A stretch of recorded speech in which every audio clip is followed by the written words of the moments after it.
Welcome प्यारे बच्चों, class 10 Zee TV school आपका स्वागत करता हूं। प्यारे बच्चों, अपने एक्सरसाइज 5.2 करेंगे आज, अर्थमेटिक प्रोग्रेशन। मैं इसको शॉर्ट में एपी कहूंगा। आज जो क्वेश्चन है वो ये है, find 10th term of AP 2, 7, 12। देखो, एक एपी है, एक अर्थमेटिक प्रोग्रेशन है। इसको हिंदी में समानांतर श्रेणी कहते हैं। एक समानांतर श्रेणी है 2, 7, 12। इसका 10th टर्म फाइंड करना है। देखिए, जैसा कि आप जानते हैं, फर्स्ट टर्म होता है ए इज इक्वल टू 2 है। उसके बाद डी क्या होता है 7 माइनस 2, क्या होगा 5। 10th टर्म ज्ञात करना है तो n is equal to terms की संख्या होगी 10 और 10th term it mean last term ये होगा an। ये फाइंड करना है। फॉर्मूला इसका आसान सा है, क्या an is equal to a plus n minus 1 into D. प्रत्येक क्वेश्चन में फॉर्मूला देखने की आदत डालें। an is equal to a plus n minus 1 into D. ये फॉर्मूला लिखने के पश्चात इसकी वैल्यू रख दो।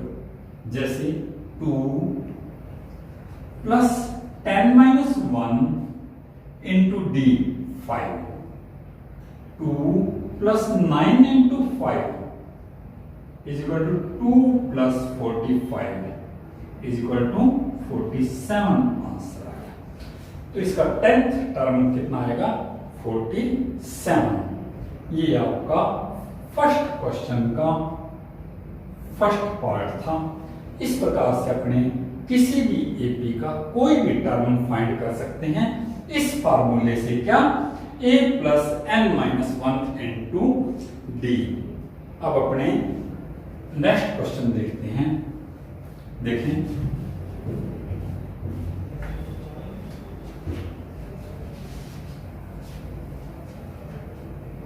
मैं आगे इसका नेक्स्ट क्वेश्चन देखता हूं। जैसे which term of AP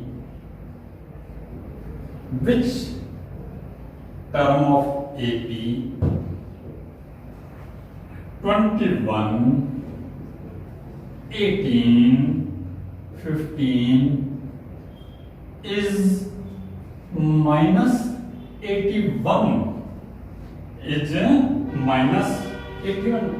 second question का फर्स्ट पार्ट है ये। देखिए, इसमें पता लगाना है कि विच टर्म ऑफ एपी, किसी एपी का कौन सा टर्म 81 है। अपने एपी क्या है देखें, 21, 18, 15। देखिए, वही तरीका a is equal to 21, d is equal to 18 minus 21 minus 3, n is equal to find करना है और an लास्ट टर्म कितना है माइनस 81। अपने क्वेश्चन अलग है तो क्या हुआ, अलग फार्मूला नहीं, फार्मूला a की कौन सा an वाला।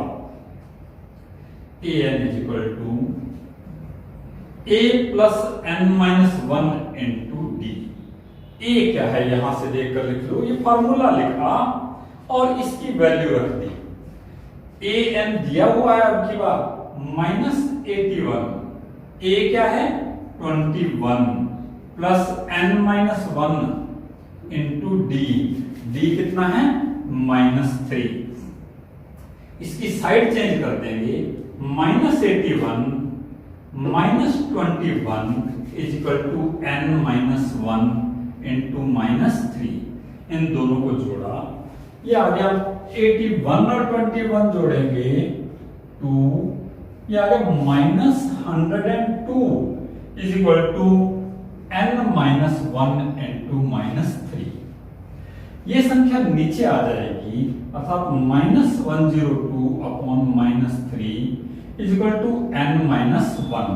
माइनस माइनस कट गया 3 3 9 4 3 12 n minus 1 is equal to 34 n is equal to 34 plus 1 n is equal to आ गया 35।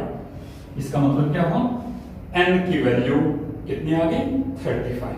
इसी प्रकार अपने अलग अलग फार्मूले नहीं, एक ही फार्मूला रखेंगे याद और उसी से आगे क्वेश्चंस करेंगे।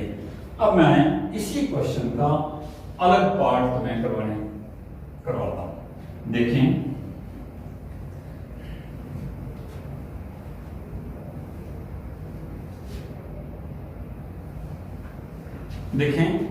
नेक्स्ट क्वेश्चन है कि सेकंड का थर्ड क्वेश्चन है, is 301 any term of sequence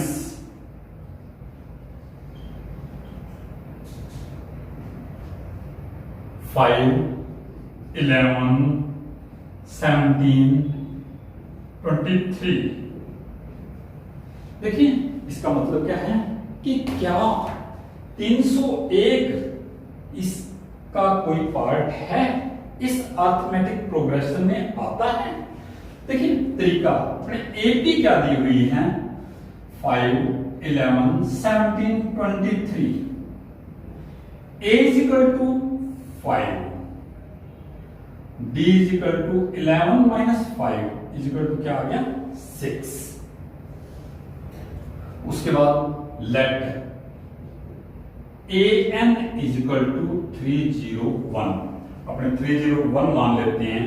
अभी अभी लेट इसलिए लिखा है मैंने क्योंकि अभी अपने को पता नहीं है ये है या नहीं, इसलिए लेट मान लेते हैं यही है और n की वैल्यू फाइंड करनी है। फॉर्मूला वही जैसे मैं यहां लिखता हूं अब क्वेश्चन, क्या an is equal to a plus n minus 1 into D.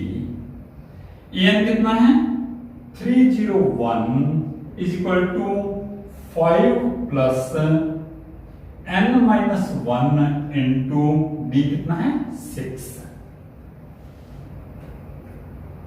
अब देखिए इसकी साइड चेंज करेंगे, 301 minus 5 is equal to n minus 1।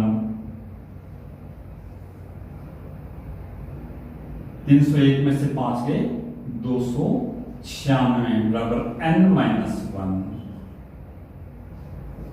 Into 6, और ये 6 अब की बार क्या आ गया नीचे आ गया, नीचे आकर कट जाएगा ये 2 3 दूनी 6 1 दूनी दूनी 4 दूनी 8 8 दूनी 16, n minus 1 is equal to 148 upon 3, n is equal to 148 upon 3 plus 1। देखिए इसको सॉल्व करेंगे, 3 LCM 148 plus 3 is equal to 151 upon 3। जैसा कि अपने ये दिखाई दे रहा है ये पॉइंटों में आएगा और n की वैल्यू पॉइंटों में नहीं आती। एग्जांपल ले लो, जैसे किसी क्लास में बच्चे 25 हैं, पॉइंटों में नहीं होंगे, इसलिए नॉट पॉसिबल। इसलिए 301 is not any term of sequence AP 5 17 23। So 301 is not any term of given AP। अगला क्वेश्चन देखें, एक क्वेश्चन और देखें।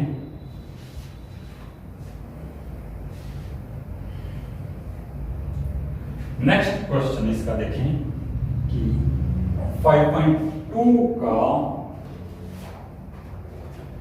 देखिए क्वेश्चन है, थर्ड क्वेश्चन क्या है, if 6 and 17 term of AP, देखो 6 term A6 is equal to 19 और 17 A17 is equal to 41. If 6th and 17th term of AP is 19 and 41 respectively, then find A40. A40 find करना है। देखें, इससे पहले मैं आपको एक फॉर्मूला बताता हूं। क्या, जैसे मान लो मैं कोई भी नॉर्मल AP लिखता हूं, जैसे 1 3 5 7 9 11 13 15 17 19 21 इस प्रकार से है। इसका पहला टर्म A1, इसको A लिखूंगा। दूसरा टर्म A2 क्या होगा? जैसे इसका D क्या है? 2 है, 3 में से 2। तो अब देखें, दूसरे टर्म में A प्लस D, दूसरा टर्म क्या आ जाएगा? A plus D। A3 क्या होगा? A plus 2D। इसी प्रकार A5 होगा A प्लस 4D। A10 होगा A प्लस 9D। चेक कर सकते हो A क्या है, मैं इसको चेक करता हूं। A10 क्या होगा? A क्या है? 1। 9 इंटू D की वैल्यू कितनी है? 2। 9 दूनी 18, ये कितना आ गया? 19। 10वां टर्म कितना होगा? 19। 1 2 3 4 5 6 7 8 9 10। इस प्रकार हम देखते हैं इन दोनों में एक संबंध है। A1 तो A है, A2 D है, बाकी सब में A3 है तो A प्लस 2D, A5 है तो A प्लस 4D। कहने का मतलब A तो सब में जुड़ेगा, लेकिन D इससे एक कम। ये 5 है तो 4, 3 है तो 2, 10 है तो 9। इसी प्रकार अब अपने इक्वेशन बना देते हैं। A6 is equal to A plus 5D is equal to 19। इसी प्रकार A17 is equal to A plus 16D is equal to 41। अब अपने इन दोनों को माइनस करते हैं। Equation 1 and equation 2, equation 1 and equation 2 minus किया, ये कट गया। 16 में 5 के minus 11D is equal to minus 22। Minus से माइनस कट कर D is equal to 22/11। D की वैल्यू क्या आ गई? 2। किसी भी इक्वेशन में रख दो, चाहे 1 में चाहे 2 में, किसी भी इक्वेशन में रख दो इसको। देखें, मैं इक्वेशन 1 में लिखता हूं A plus 5D is equal to, मैं लिख देता हूं equation 1। A plus 5D is equal to 19 है।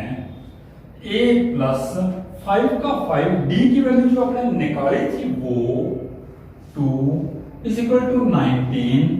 A plus 10 is equal to 19। A is equal to 19 minus 10, A is equal to 9। अब अपने पास A और D की वैल्यू आ गई। यदि अपने को A और D की वैल्यू पता हो तो हम कोई भी AP फाइंड कर सकते हैं। जैसे AP क्या बन गई? 9। D जोड़ते जाओ, नेक्स्ट आते जाएंगे। जैसे 9 और 2 11, 2 13, 2 15, इस प्रकार से। तो प्यारे बच्चों, इस प्रकार ये जो 5.2 के क्वेश्चंस आपने करने हैं। और थैंक्स।